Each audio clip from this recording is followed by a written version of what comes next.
சமஸ்தைக்கு எல்லாருக்கும் இந்த காலை வேளையிலே காலை வணக்கங்களையும் ஸ்தோத்திரங்களையும் நான் செலுத்துகிறேன். விசேஷமா இந்த நாளிலும் ஐசிஆர்எம் ஸ்தாபனத்திலிருந்து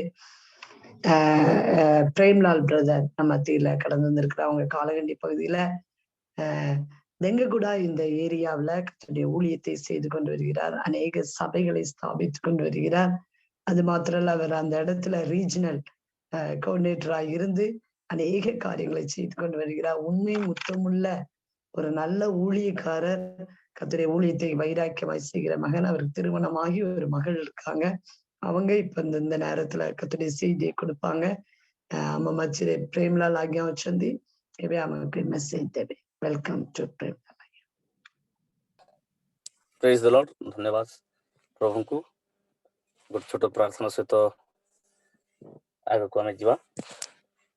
करेन्ट टिके प्रॉब्लम अच्छी से मोबाइल लाइट एडजस्ट कर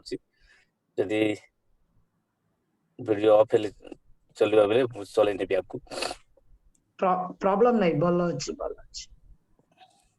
प्रार्थना सहित जा। प्रेमी पिता मैं तुम धन्यवाद करुछु। स्वर्ग तुम सिंहासन, पृथ्वी तुम पादपीठ, पवित्र सदा प्रभु तुम्हें बिना आम किसी भी नहु। आम एत बेले प्रभात समय प्रभु आज जो माध्यम तुम उपासना करने निमंते पाई सुजोग पाई तुमको गौरव करू प्रार्थना करे। परमेश्वर वर्तमान तुम्हें ही पवित्र आत्मा वक्ता हुआ। तुम प्रिय लोक मान जो तुम मनोनीत कर सहित प्रभु आज ये प्रभात समय तुम पवित्र जीवन वाक्य कथा कोई आशीर्वाद करो। पुणे प्रभु तुम्हें ही वक्ता ही तुम दास को हजेलुचे व्यवहार करो। सब गौरव महिमा दे जिस नाम मांगुछि पिता, आमीन।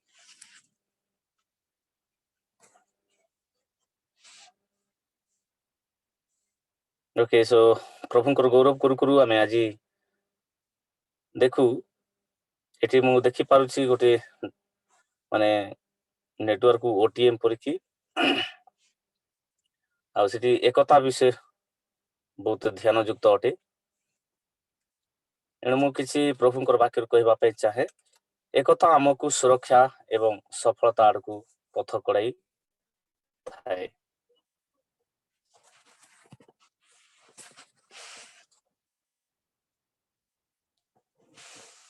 एकता आमको सुरक्षा एवं पथ सफलता आड़कू पथ कड़ाई थाए। आमे जहाँ पाखरे नीति प्रार्थना करुछु और जहाँ सेवा करुछु से हेउछंती एकतार ईश्वर अटंती। आ से एकता को प्राधान्यता दियंती कारण से सर्वप्रथम एकता को अर्थात सहभागिता को फेलोशिप को सृष्टि करने निमंते एदन उद्यान रे आपण सदृश रे आपण प्रतिमूर्ति रे मनुष्य को निर्माण करथिले। किंतु एकता को भंग करिवार गोटे शक्ति जहा कि जगतर अधिपति आधिपत्य कर्तापन करथिबा दियाबल प्रकांड सर्प आत द्वारा ईश्वर एवं मनुष्य मान मध्य एकता भिन्न होइथिला। किंतु पवित्र शास्त्र बाइबल रो भाषा रे हम देखू एकता हमको सफलता आड़कू एवं सुरक्षा आड़कू पथ कड़ाई थाए। जो दिन से परमेश्वर ठारू मनुष्य को एकता भिन्न करागला अर्थात से सहभागिता काटी दियागला से समय ठारू मनुष्य मानकर सफलता एवं सुरक्षा रो हानि हैला। आज से मानक पाखरे जेते बेले पर्यंत ईश्वर ठारू भिन्न हेकि रहिले अलगा हेकि रहिले पृथककरण हेकि रहिले सेमानक जीवन रे कोनोसी प्रकार सफलता और सुरक्षा नहीं। आमे जहाँ पाखरे नीति प्रार्थना करुछु और जहाँ सेवा करुछु जहाँ उपासना एवं आराधना करुछु से होचंती एकतार ईश्वर अटंती। जे चाहंती जे तांकर चर्च रो अर्थात मंडली रो तांकर लोक मानकर एकता एवं सौहार्द वास करबा पई प्रभु जीशु ख्रीष्ट तांकर संगरे वास करंती। जीशु ही हमको एकत्र करंती एवं पवित्र आत्मा को शक्ति ही आमनकर बंधन को ईश्वर को निकट रे अधिक शक्तिशाली करे।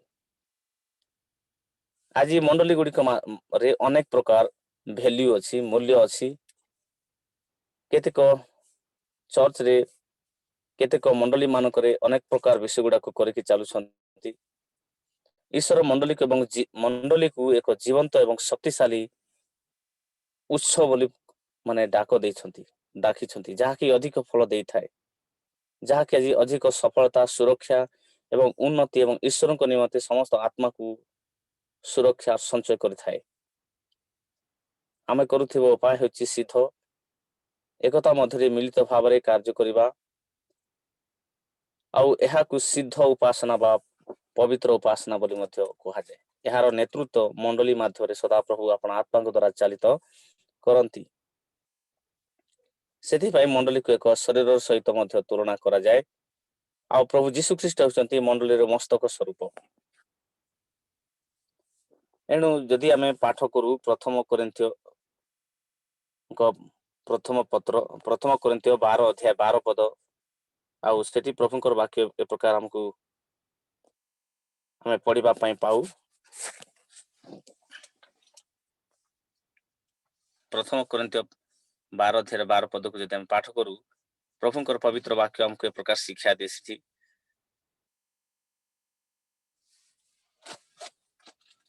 कारण जेपरि शरीर एक आउ सेथिर अंग प्रत्यंग अनेक मात्र शरीर समस्त अंग प्रत्यंग अनेक हेले हैं एक शरीर अटे से परि मध्य ख्रीष्ट।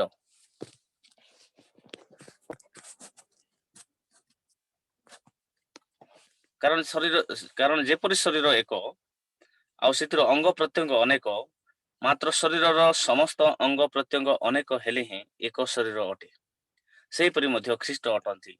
आउ ख्रीष्टଙ୍କ शरीर हेउची मंडली।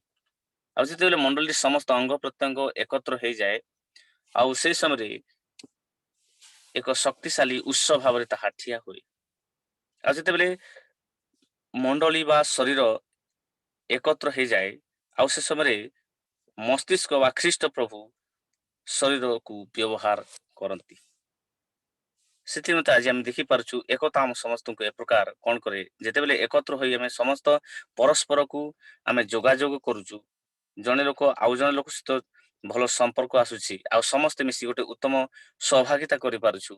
आ समय ख्रीष्ट अर्थात आमनकर मस्तिष्क उत्तम कार्य करिथांती उत्तम कर्म करिथांती। कारण जेपरि शरीर एक आउ सेतर अंग प्रत्यंग अनेक मात्र शरीर समस्त अंग प्रत्यंग अनेक हेले हैं एक शरीर अटे से परि मध्य ख्रीष्ट। ईश्वर ठिया हुअंती एवं कार्य समाप्त करिबारे एकतार शक्ति को निश्चित करती। आदि पुस्तक 11 अध्याय 6 पदरे आमे देखु आदि 11 6 पदरे प्रभु तांकर वाक्य कहती जहा कि आद्यरे घटिथिला।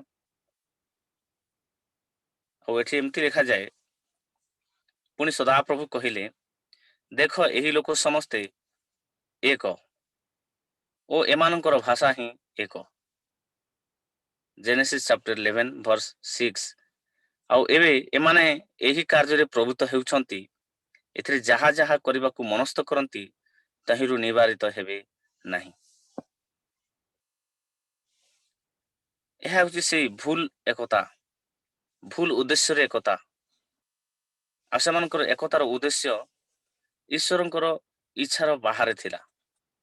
जेतेबेले आद्यरे माने आदि पुस्तक देखि परचु ईश्वरंकर सृष्ट मनुष्य समस्ते गोटे जगार रही एक भाषा कही और समस्ते कौन करछंती समस्ते एकत्र है कि समाने ऊपर को उठिबा पई चाहंती किंतु यह ईश्वरंकर इच्छा नथिला।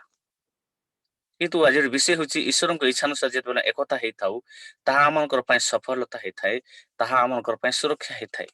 किंतु आदि पुस्तक 11:6 रे हम देखुचु सेठी मनुष्य मानकर निजर भावना निजर योजना और निजर कल्पना अनुसार से माने कोट करछंती एकता है कि से माने एक भाषा कहि कि एक आरिक माने एही परि कार्य रे प्रवृत्त हेउछंती एति उतरे जहा जहा करबाकू से माने मनस्थ करछंती बा इच्छा करंती तहेरु से माने निवारित हेउ नाहंती अर्थात थकी जाउ नाहंती भूली जाउ नाहंती अलगा हेउ नाहंती से माने एकत्र ही गढ़ी उठिबा पई चाहुछंती।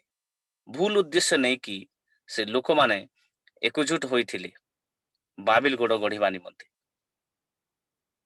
आ बाबिल गोड़ गढ़िबा निमंते केते माने दूर पर्यंत केते उच्च पर्यंत ताहा तैयारी करछंती। ईश्वर सेमानकर केउ दक्षता थिबा स्वीकार कले नाही ताहा सफल हेला नाही। भाषा रे भेद आसिला परमेश्वर सेमानकर कोन से योजना उपरे आपण सहमति प्रकाश कले नाही आपण सहाय्य देले नाही कारण ताहा ईश्वरंकर इच्छा नथिला। ईश्वरंकर इच्छा नथिबा परि एपरि एकता आमनकु सुरक्षा प्रदान करे नाही। सर्वप्रथम विषय होची ईश्वरंकर इच्छा नथिबा ईश्वरंकर योजना नथिबा ଆଉ ଈଶ୍ୱରଙ୍କର ମହିମା ଉଦ୍ଦେଶ୍ୟରେ ନଥିବା କୌଣସି ଏକତା ସେଠି ସଫଳତା ନାହିଁ କି ସେଠି ସୁରକ୍ଷା ମଧ୍ୟ ନାହିଁ।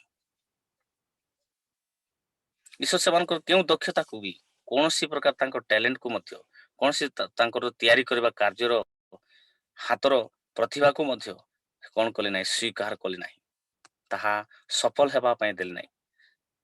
ସେମାନଙ୍କର କାର୍ଯ୍ୟରେ ସେମାନଙ୍କୁ ଭିନ୍ନ କରିବା ନିମନ୍ତେ ଈଶ୍ୱରଙ୍କର ଯୋଜନା, ଈଶ୍ୱରଙ୍କର କଳ୍ପନା ହେଉଛି ସେମାନଙ୍କର ଭାଷା ମଧ୍ୟରେ ଭେଦ ପ୍ରକାଶ କରିବା। ତାଙ୍କର ଭାଷା ଭିତରେ ସେମାନେ କଣ କରୁଛନ୍ତି, ପରମେଶ୍ୱର ସେମାନଙ୍କୁ ପରସ୍ପର ଆଉ ଥରେ ସେମାନେ ପରସ୍ପରର ଭାଷାକୁ ବୁଝି ପାରୁନାହାନ୍ତି। ଏ ପ୍ରକାର ଗୋଟେ ଭେଦ ପ୍ରକାଶ କଲେ।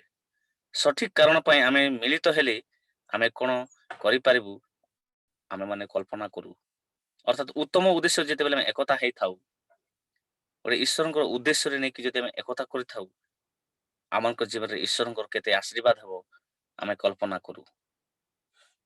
ଅର୍ଥାତ୍ ଈଶ୍ୱର ଆମଙ୍କ ନିମନ୍ତେ ଆଶୀର୍ବାଦ ହିଁ, ଆଉ ଉନ୍ନତି ହିଁ, ସୁରକ୍ଷା ହିଁ ପ୍ରଦାନ କରନ୍ତି ଯେତେବେଳେ ତାଙ୍କର ଉଦ୍ଦେଶ୍ୟରେ ଆମେ ଏକତା ହେଇଥାଉ, ତାଙ୍କର ଉଦ୍ଦେଶ୍ୟ ଆମଙ୍କର ୟୁନିଟି ହେଇଥାଏ। ସେଥିପାଇଁ ଆଦ୍ୟ ମଣ୍ଡଳୀ ପ୍ରତିଷ୍ଠା ଈଶ୍ୱର ଯାହା କରିଥିଲେ ତାହା ଲୋକମାନଙ୍କୁ ଏକ ଭାଷା ପ୍ରଦାନ କଲା। ଅର୍ଥାତ୍ ପ୍ରେରିତ 2 ଅଧ୍ୟାୟ 8-11 ଯଦି ଆମେ ଦେଖୁ, ସେଠି ସେ ପ୍ରକାର ଲେଖାଯାଏ, ଆଦି ମଣ୍ଡଳୀରେ ସେଠି ମଧ୍ୟ ଏକତା ଆସିଲା, ୱାନନେସ୍ ଆସିଲା, ଗୋଟେ ଭାଷା ଆସିଲା, ଆଉ ତାହା ହେଉଛି ପବିତ୍ର ଆତ୍ମାଙ୍କ ଦ୍ୱାରା ଆସିଲା। ପ୍ରେରିତ 2 ଅଧ୍ୟାୟ 8-11 ପଦରେ ପବିତ୍ର ଆତ୍ମା ବିଶ୍ୱାସୀଙ୍କୁ ପୁଣି ଥରେ ସମାନ ଭାଷା କହିବା ପାଇଁ ଶକ୍ତି ପ୍ରଦାନ କଲେ।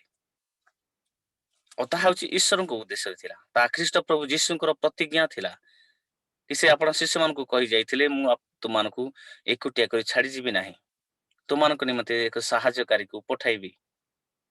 ଆଉ ସେ ଯେତେବେଳେ ତୁମମାନଙ୍କଠୁ ଆସିବେ, ସେ ତୁମକୁ ଯୋହନ 14:26 କହେ, ସେ ତୁମକୁ ସମସ୍ତ ବିଷୟ ଶିକ୍ଷା ଦେବେ, ଆର୍ ମୁଁ ତୁମକୁ ଯାହା ଯାହା କହିଅଛି ସେ ସବୁ ତୁମକୁ ସ୍ମରଣ କରାଇବି, କାରଣ ସେ ତୁମର ଅନ୍ତରରେ ବାସ କରନ୍ତି ପରି ଲେଖାଯାଏ। କିନ୍ତୁ ପୂର୍ବରେ ଆମେ ଏକତାକୁ ଦେଖୁଛୁ ଆଦି ପୁସ୍ତକରେ 11:6 ପଦରେ ସେ ଏକତା ଆଉ ପ୍ରେରିତ ପୁସ୍ତକ ଅର୍ଥାତ୍ ନୂତନ ନିୟମ ଅର୍ଥାତ୍ ମଣ୍ଡଳୀର ଜନ୍ମରେ ଆଦ୍ୟ ମଣ୍ଡଳୀରେ ହେଉଥିବା ଏକତାର ଭିନ୍ନତାକୁ ଆମେ ଦେଖିପାରୁଛୁ। ପ୍ରଥମେ ଯେଉଁ ଏକତା ଥିଲା ତାହା ଈଶ୍ୱରଙ୍କର ଉଦ୍ଦେଶ୍ୟ ବିହୀନ ଥିଲା, ଈଶ୍ୱରଙ୍କର ଇଚ୍ଛା ବିହୀନ ଥିଲା। କିନ୍ତୁ ଦ୍ୱିତୀୟରେ ନୂତନ ନିୟମରେ ଆମେ ଦେଖୁଛୁ ତାହା ପରମେଶ୍ୱରଙ୍କର ଯୋଜନା ଅନୁସାରେ, ଖ୍ରୀଷ୍ଟ ପ୍ରଭୁ ଯୀଶୁଙ୍କର ବାକ୍ୟ ଅନୁସାରେ ଏକତା ଆସିଲା। ସେଠି ପ୍ରେରିତ ପୁସ୍ତକ 2 ଅଧ୍ୟାୟ 8-11 ପଦରେ ଏ ପ୍ରକାର ଲେଖାଯାଏ, ତେବେ ଆମ୍ଭେମାନେ କିପରି ପ୍ରତ୍ୟେକ ଜଣ ଆପଣା ଆପଣା ଜନ୍ମଭୂମିର ଭାଷାରେ କଥା ଶୁଣୁଛୁ, ପାଥିୟ, ମାଦିୟ ଓ ଏଲାମିୟ, ପୁଣି ମେସୋପଟାମିଆ, ଜିହୁଦା ଦେଶ ଓ କାପ୍ତକିଆ, ପନ୍ତ ଓ ଆସିଆ, ଫ୍ରୁଗିଆ ଓ ପମ୍ଫୁଲିଆ, ମିଶ୍ର ଓ କୁରିଣୀ ନିକଟବର୍ତ୍ତୀ ଲିବିଆ ଅଞ୍ଚଳ ନିବାସୀ ଏବଂ ରୋମରୁ ଆସିଥିବା ଜିହୁଦୀ ଓ ଜିହୁଦୀ ଧର୍ମାବଲମ୍ବୀ ପ୍ରବାସୀ, ପୁଣି କ୍ରିତୀୟ ଓ ଆରବୀୟ ଲୋକ ଯେ ଆମ୍ଭେମାନେ ଆପଣା ଆପଣା ଭାଷାରେ ଏମାନଙ୍କୁ ଈଶ୍ୱରଙ୍କ ମହତ୍ କର୍ମର କଥା କହିବାର ଶୁଣୁଅଛୁ।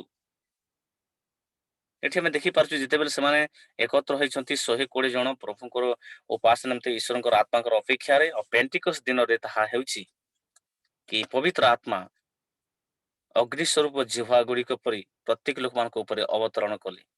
ଆଉ ସେ ସମୟରେ ଏକ ଆତ୍ମାରେ ସେମାନେ ଆବିଷ୍ଟ ହୋଇ ପରଭାଷାରେ କଥା କହି, ପରଭାଷାରେ ଆରାଧନା କରି, ପବିତ୍ର ଆତ୍ମାରେ ସେମାନେ ପୂର୍ଣ୍ଣ ହୋଇ ଉପାସନା କରୁଥିଲେ। ଆଉ ଯେତେବେଳେ ମଣ୍ଡଳୀର ବାହାରେ ଲୋକମାନେ ଥିଲେ, ସେ ପ୍ରତ୍ୟେକ ଲୋକମାନେ ସେମାନେ ନିଜ ନିଜ ଭାଷାରେ ଶବ୍ଦ ଶୁଣିବାଟା ଆରମ୍ଭ କଲେ। ଏତେ ଭିଡ଼ ଅର୍ଥାତ୍ 120 ଜଣ ଭିତରେ ଭିଡ଼, ଏଇ ଭିଡ଼ରେ ସେମାନେ କଥା ହଉଛନ୍ତି, ସେମାନେ ଆରାଧନା କରୁଛନ୍ତି, ପ୍ରାର୍ଥନା କରୁଛନ୍ତି, ଆଉ ଏ ଭିତରୁ ବାହାରିବା ଶବ୍ଦ ଯେତେ ବି ଭାଷାବାଦୀ ଲୋକମାନେ ବାହାରେ ଥିଲେ, ପ୍ରତ୍ୟେକ ଲୋକମାନେ ନିଜ ନିଜ ଭାଷାକୁ ସେମାନେ ଶୁଣି ପାରୁଛନ୍ତି। ତ ଏଠି ହେଉଛି ପବିତ୍ର ଆତ୍ମାଙ୍କ ଦ୍ୱାରା ଅର୍ଥାତ୍ ଈଶ୍ୱରଙ୍କର ପ୍ରତିଜ୍ଞା ବାକ୍ୟ ଅନୁସାରେ ଏଠି ଏକତା ଅଛି। ଆଉ ଯେତେବେଳେ ପ୍ରଥମେ ଏକତା ଆସିଥିଲା, ସେଇ ଏକତାରେ ପରମେଶ୍ୱର ଆସି ସେମାନଙ୍କର ଭାଷାର ଭେଦ ଜନ୍ମାଇ ସେମାନଙ୍କୁ ଛିନ୍ନ ଭିନ୍ନ କଲେ। କାରଣ ପରମେଶ୍ୱର କହିଥିଲେ, ପରମେଶ୍ୱରଙ୍କର ଆଶୀର୍ବାଦ ଥିଲା कि सारा पृथ्वी को सारा जगत को कोणे कोणे जाए तुम्हें परिपूर्ण करो, तुम्हें प्रजावंत हुओ, बहुवंश हुओ, ଆଉ ପୃଥିବୀକୁ ପରିପୂର୍ଣ୍ଣ କର ଆଉ ଅଧିକାର କର ପରି ପରମେଶ୍ୱରଙ୍କର ଆଶୀର୍ବାଦ, ପରମେଶ୍ୱରଙ୍କର ବାକ୍ୟ, ପରମେଶ୍ୱରଙ୍କ ପ୍ରତିଜ୍ଞା ଥିଲା। କିନ୍ତୁ ସେ ଜାଗାରେ ଈଶ୍ୱରଙ୍କର ଆଜ୍ଞା ବିହୀନ, ବାକ୍ୟ ବିହୀନ, ପ୍ରତିଜ୍ଞା ବିହୀନ, ଈଶ୍ୱରଙ୍କର ଗୌରବ ବିହୀନ ହୋଇ ସେମାନେ ଏକତା ହେଇକି ଯାହା କରୁଥିଲେ ତାହା ଈଶ୍ୱରଙ୍କର ଉଦ୍ଦେଶ୍ୟରେ ମହିମା ନଥିଲା, ତାହା ଈଶ୍ୱରଙ୍କର ଉଦ୍ଦେଶ୍ୟରେ ଗୌରବ ବିଷୟ ନଥିଲା। ଏଣୁ ସେମାନଙ୍କୁ କଣ କରିଦିଆଗଲା, ସେମାନଙ୍କୁ ମାନେ ଭାଷାର ଭେଦ ଜନ୍ମାଇ ସମସ୍ତଙ୍କର ଭାଷା ଭିନ୍ନ ଭିନ୍ନ ହେଇଗଲା। ଆଉ ସେମାନଙ୍କର ଭାଷା ଭିନ୍ନ ହେବା ଦ୍ୱାରା ଏକତା ଭାଙ୍ଗିଗଲା। ଆଉ ଏକତା ଭାଙ୍ଗି ଦେବା ଦ୍ୱାରା ଯିଏ ଯୁଆଡ଼େ ଚାହିଁଲା ସିଆଡ଼େ ଯାଇକି ପୃଥିବୀର କୋଣେ କୋଣେ ଯାଇ ସେମାନେ ବାସ କଲେ।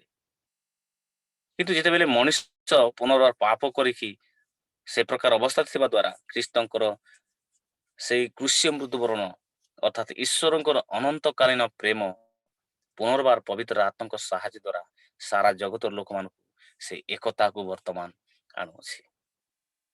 ଏଥିପାଇଁ ମୁଁ ଧନ୍ୟବାଦ ଦିଏ କି ଏଠି ଗୋଟେ ଏକତାକୁ ଆମେ ଦେଖିପାରୁଛୁ। ଆଉ ସେ ଏକତାରେ ଆମେ ପୁନର୍ବାର ଯଦି ଆମେ ଦେଖିପାରୁ ପବିତ୍ର ଆତ୍ମାଙ୍କ ଦ୍ୱାରା ଯେଉଁ ଏକତା ଆସେ, ପବିତ୍ର ଆତ୍ମାଙ୍କ ଦ୍ୱାରା ଯେଉଁ ପରିଚାଳନା ଆସେ, କାରଣ ଏ ନୂତନ ନିୟମରେ ଅର୍ଥାତ୍ ଯେହେତୁ ଆଦ୍ୟ ମଣ୍ଡଳୀ ଯାହା ଜାତ ହେଇଛି ଆଉ ମଣ୍ଡଳୀ ଗୁଡାକ ଚାଲିଅଛି, ସେ ମଣ୍ଡଳୀ ମାନଙ୍କ ମଧ୍ୟରେ ସର୍ବପ୍ରଥମ ପରିଚାଳନାର କାର୍ଯ୍ୟ ଖ୍ରୀଷ୍ଟଙ୍କର ବାକ୍ୟରେ ଆଧାରିତ ହୋଇ ପ୍ରଭୁ ଯୀଶୁଙ୍କ ନାମରେ ପବିତ୍ର ଆତ୍ମାଙ୍କର ପରିଚାଳନାରେ ଚାଲିତ ହେବା ମଣ୍ଡଳୀ ହିଁ ଏକତାକୁ ପ୍ରକାଶ କରେ। ଆଉ ସେଇ ମଣ୍ଡଳୀରେ ହିଁ ଈଶ୍ୱରଙ୍କ ସ୍ୱର୍ଗୀୟ ସୁରକ୍ଷା ଏବଂ ସେଇ ସଫଳତା ଦେଖାଯାଏ। ଆଜି ସଫଳତା ଏବଂ ସୁରକ୍ଷା ଅନେକ ମଣ୍ଡଳୀ ମାନଙ୍କରେ ନାହାନ୍ତି, କାରଣ ସେମାନେ ପବିତ୍ର ଆତ୍ମାଙ୍କର ଚାଲନାରେ ଚାଲିତ ହୁଅନ୍ତି ନାହିଁ। ସେମାନେ ସେଇ ବାବିଲ ଗଡ଼ ପରି ସେଇ ଆଦି ପୁସ୍ତକରେ ଥିବା ସେଇ ଲୋକମାନଙ୍କ ପରି ସେ ପ୍ରକାର ଏକତା ସେମାନଙ୍କର ଉଦ୍ଦେଶ୍ୟକୁ ନେଇକି ଯିବା ପାଇଁ ସବୁବେଳେ ଚେଷ୍ଟା କରନ୍ତି, କିନ୍ତୁ ପବିତ୍ର ଆତ୍ମାଙ୍କ ଚାଲନାକୁ ପ୍ରାପ୍ତ ହେଇପାରୁ ନାହାନ୍ତି। ଶକ୍ତିଯୁକ୍ତ ଏବଂ ଜୀବନ୍ତ ଚର୍ଚ୍ଚ ମଣ୍ଡଳୀ ଗଠନ ପାଇଁ ଏକତା ଅତ୍ୟନ୍ତ ଗୁରୁତ୍ୱପୂର୍ଣ୍ଣ ଅଟେ। ଆଜି ଖ୍ରୀଷ୍ଟଙ୍କ ଶରୀର ମଣ୍ଡଳୀ ବିଭାଜନ ଦ୍ୱାରା ପୀଡ଼ିତ ଏବଂ ସମସ୍ତ ନାମ ସତ୍ୟ ନାମରେ ବିଭକ୍ତ ହେଇଛି। କିନ୍ତୁ ସତ୍ୟ କଣ? ବିଶ୍ୱାସୀଙ୍କର ଶରୀରରେ ବିଭାଜନ ଆଣିବା। ମୁଁ ବିଶ୍ୱାସ କରେ ଯେ ଥରେ ଯୀଶୁଖ୍ରୀଷ୍ଟଙ୍କ ବ୍ୟକ୍ତିତ୍ୱ ଉପରେ କେନ୍ଦ୍ରୀଭୂତ ହୋଇଥିବା ସତ୍ୟ ଏକତା ଆଣିବ ଏବଂ ବିଭାଜନ ନୁହେଁ, ଏକତା ଆଣିବ, ଭିନ୍ନ ଭିନ୍ନତା ଆଣିବ ନାହିଁ। କାରଣ ଖ୍ରୀଷ୍ଟଙ୍କର ବିଶ୍ୱାସ ଦ୍ୱାରା ପରମେଶ୍ୱରଙ୍କୁ ପବିତ୍ର ଆତ୍ମା ଦାନ କରନ୍ତି। ଆଉ ଯେଉଁ ପବିତ୍ର ଆତ୍ମା ସେ ଆମଙ୍କ ଜୀବନରେ ଅଧିଷ୍ଠାନ କରନ୍ତି, ସେ ଆମକୁ ପ୍ରତ୍ୟେକ ବିଷୟ ଶିକ୍ଷା ପ୍ରଦାନ କରନ୍ତି। ଆଉ ସେ ପବିତ୍ର ଆତ୍ମା ଆମଙ୍କର ଅନ୍ତରରେ ବାସ କରୁଥିବା ହେତୁରୁ ସେ ଆମ ସମସ୍ତଙ୍କୁ ସଫଳତା ଏବଂ ସୁରକ୍ଷାକୁ ପ୍ରଦାନ କରିଥାଏ। ଆମେ ଦେଖୁଛୁ ଜାଗତିକ ଭାବରେ ବାସ କରୁଥିବା ପ୍ରତ୍ୟେକ ସମୟରେ ଆମେ ଯୁଦ୍ଧ କରୁଥିବା, ଶତ୍ରୁ ପରସ୍ପର ସହିତ ଲଢୁଥିବା ଏବଂ ମଣ୍ଡଳୀରେ କୌଣସି ଭୟଭୀତ ପାଇନାହାନ୍ତି। ଯୁଦ୍ଧ ବାହାରେ ଅଛି, ମଣ୍ଡଳୀର ବାହାରେ ଯୁଦ୍ଧ ଅଛି, କିନ୍ତୁ ମଣ୍ଡଳୀ ଭିତରେ ଥିବା ଲୋକମାନେ ଯୁଦ୍ଧର ଶବ୍ଦକୁ ଶୁଣନ୍ତି, ଅସୁରକ୍ଷିତ ବିଷୟ ଘୋଷଣା ଏ ପ୍ରକାର ମାନେ ଶୁଣିଥାନ୍ତି, ଦେଖିଥାନ୍ତି।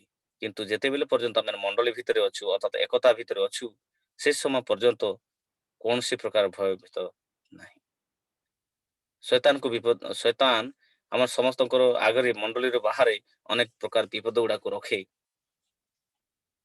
ଆଉ ଆମମାନଙ୍କ ସମସ୍ତ ଏକତାକୁ ଭାଙ୍ଗିବା ନିମନ୍ତେ ଅନେକ ପ୍ରକାର କାର୍ଯ୍ୟ କରିଥାଏ। ଯେତେବେଳେ ଏକତା ଭଗ୍ନ ହୁଏ, ସେ ସମୟରେ ଆମଙ୍କର ସଫଳତା ଏବଂ ସୁରକ୍ଷା ନାଶ ହୁଏ। ଏକତା ଶକ୍ତି ଏବଂ ଈଶ୍ୱରଙ୍କର ପ୍ରେମ ଦ୍ୱାରା କଣ କରେ, ଆମକୁ ଆଗକୁ ବଢାଇଥାଏ। ସେଥିପାଇଁ ପରମେଶ୍ୱର ଆମକୁ ଶାସ୍ତ୍ରରେ ବାରମ୍ବାର ପରସ୍ପରକୁ ଭଲ ପାଇବାକୁ ଆହ୍ୱାନ ପ୍ରଦାନ କରନ୍ତି। ପବିତ୍ର ଶାସ୍ତ୍ର ବାଇବେଲ ଆମେ ପରସ୍ପର ମଧ୍ୟରେ ପ୍ରେମ କରିବା, ଭାଇଚାରା କରିବା ଏବଂ ସମ୍ପର୍କରେ ଦୃଢ ଥିବା ଏ ପ୍ରକାର ଗୋଟେ ବିଷୟକୁ ସେ ବାରମ୍ବାର କଣ କରନ୍ତି, ପ୍ରକାଶ କରନ୍ତି। କାରଣ ଏ ପ୍ରକାର ଆମେ ପରସ୍ପର ମଧ୍ୟରେ ସମ୍ପର୍କ ଯେତେବେଳେ ବଢିବ, ଈଶ୍ୱରୀୟ ପ୍ରେମ ଆମଙ୍କ ମଧ୍ୟରେ ପ୍ରକାଶ ପାଇବ ଆଉ ସେଠି ହିଁ ଆମମାନଙ୍କ ସୁରକ୍ଷା ଅଛି। ଯେ ଏକତାକୁ ଗୁରୁତ୍ୱ ଦିଅନ୍ତି ଏବଂ ସେ ତାଙ୍କ ମଣ୍ଡଳୀର ଭିତ୍ତିମୂଳ ମଧ୍ୟରେ ନିର୍ମିତ ସମ୍ପର୍କକୁ ଗୁରୁତ୍ୱ ମଧ୍ୟ ସେ ଦେଇଥାନ୍ତି। ସେଥି ନିମନ୍ତେ ଆମେ ଏକତାକୁ ବହୁତ ଗୁରୁତ୍ୱ ଦେବା ନିହାତି ଦରକାର। ଆଉ ସେଇ ଏକତା ଯେଉଁ ଏକତା କି ପବିତ୍ର ଆତ୍ମାଙ୍କ ଦ୍ୱାରା ଏବଂ ଈଶ୍ୱରଙ୍କର ବାକ୍ୟ ଅନୁସାରେ ଆଉ ପରମେଶ୍ୱରଙ୍କର ଗୌରବ ହେବା ପାଇଁ ଅଛି। ଏ ପ୍ରକାର ଏକତା ଯେତେବେଳେ ସେ ପ୍ରକାର ଏକତା ଆମଙ୍କ ମଧ୍ୟରେ ଆସିଥାଏ, ପ୍ରକୃତରେ ପରମେଶ୍ୱରଙ୍କ ସୁରକ୍ଷା ଏବଂ ଶାନ୍ତି ଆମଙ୍କ ଜୀବନରେ ଆସେ। ଈଶ୍ୱର ଏକ ମଣ୍ଡଳୀ ନିର୍ମାଣ କରିବାକୁ ଚାହୁଁଛନ୍ତି ଯେଉଁଠାରେ ସମସ୍ତେ ସମ୍ପର୍କୀୟ ଏକତାକୁ ଗୁରୁତ୍ୱ ଦିଅନ୍ତି ଏବଂ ଆମେ ସେହି ଏକତା ହାସଲ କରିବା ଉପାୟ ହେଉଛି ଗୋଟିଏ ସେଇ ଖୋଲା ଆକାଶ ତଳେ ବା ସେଇ ପତାକା ତଳେ ବା ସେଇ ଛାତ ତଳେ ଆମେ ଏକ ହୋଇଥିବା ଦରକାର। ଈଶ୍ୱରଙ୍କର ଘର ସେଇ ମଣ୍ଡଳୀ ଗୃହ ଯୀଶୁଙ୍କ ନାମର ଯେଉଁ ଜାଗାରେ କି ଛାପ ଅଛି, ବ୍ୟାନର ଅଛି, ଆଉ ସେ ଜାଗାରେ ଯୀଶୁଙ୍କ ନାମ ଏବଂ ଯୀଶୁଖ୍ରୀଷ୍ଟଙ୍କର ସେଇ ବ୍ୟାନର ବା ଯୀଶୁଖ୍ରୀଷ୍ଟଙ୍କର ସେଇ ଉପସ୍ଥିତି ଛଡା ଆଉ କୌଣସି ବିଷୟ ନଥିବାର ଅଛି। ଯୀଶୁଙ୍କ ନାମରେ ଏକତ୍ରିତ ହେବାର ଶକ୍ତି ଅଛି ଏବଂ ଯେତେବେଳେ ଆମେ ଯୀଶୁଖ୍ରୀଷ୍ଟଙ୍କ ଠାରେ ଏକତା ହୋଇଥାଉ, ଆମେ ଯାହା କରିବାକୁ ପ୍ରସ୍ତାବ ଦେଇଥାଉ ତାହା ଆମ ପାଇଁ କଣ ହୁଏ ନାହିଁ, ଅସମ୍ଭବ ହୁଏ ନାହିଁ। ପ୍ରଭୁ ଯୀଶୁଖ୍ରୀଷ୍ଟଙ୍କ ନାମରେ, ପ୍ରଭୁ ଯୀଶୁଖ୍ରୀଷ୍ଟଙ୍କର ଉପସ୍ଥିତିରେ ଅର୍ଥାତ୍ ପବିତ୍ର ଆତ୍ମକ ଚାଲନାରେ ଯାହା କିଛି କରିବା ପାଇଁ ଆମେ ଏକତ୍ରିତ ହୋଇ କରିଥାଉ ତାହା ଅସମ୍ଭବ ନୁହେଁ, ତାହା ସମ୍ଭବ ଅଟେ। କାରଣ ତାହା ପ୍ରଭୁ ଯୀଶୁ ହିଁ ନିଜେ ସ୍ୱୟଂ କରିଥାନ୍ତି, ତାହା ପରମେଶ୍ୱର ସ୍ୱୟଂ କରିଥାନ୍ତି। ସେଥିରେ ମୋତେ ପ୍ରଭୁଙ୍କର ଗୌରବ କରେ, ପରମେଶ୍ୱରଙ୍କ ମହିମା କରେ କି ଏକତା ଆମକୁ ସୁରକ୍ଷା ପ୍ରଦାନ କରେ। ଏକତାର ଦୁଇଟା ଭିନ୍ନତାକୁ ପ୍ରକାଶ କରିବା ପାଇଁ ପରମେଶ୍ୱର ମୋତେ ଶକ୍ତି ଦେଇଥିବାରୁ ମୁଁ ପ୍ରଭୁଙ୍କୁ ଗୌରବ କରୁଛି। ଏକତା ଆମକୁ ସଫଳତା ଆଡ଼କୁ ପଥ କଢ଼ାଇଥାଏ। ଆଉ ଦୁଇ ପ୍ରକାର ଏକତା ଅଛି। ଆଦି ମଣ୍ଡଳୀରେ ମଧ୍ୟ ସେମାନେ ବାବିଲ ଗଡ଼ ତିଆରି କରିବା ପାଇଁ ଏକତା କରିଥିଲେ। ଆଉ ସେମାନଙ୍କ ଯୋଜନା ଯଦି ସାଂସାରିକ ଭାବେ ଦେଖୁ ବହୁତ ବଢ଼ିଆ ଥିଲା, କିନ୍ତୁ ଆତ୍ମିକ ଭାବରେ ଦେଖିବା ବେଳେ ତାହା ଈଶ୍ୱରଙ୍କର ଇଚ୍ଛା ବିହୀନ ଥିଲା। ସଦା ପ୍ରଭୁଙ୍କର ଗୌରବ ପ୍ରଶଂସା ହେଉ। ପ୍ରଭୁ ଏଇ ପବିତ୍ର ଶାସ୍ତ୍ର ବାକ୍ୟ ଏବଂ ଆଲୋଚନା ଦ୍ୱାରା ଆଶୀର୍ବାଦ କରନ୍ତୁ। ଆମେନ୍। Thank you, Aya.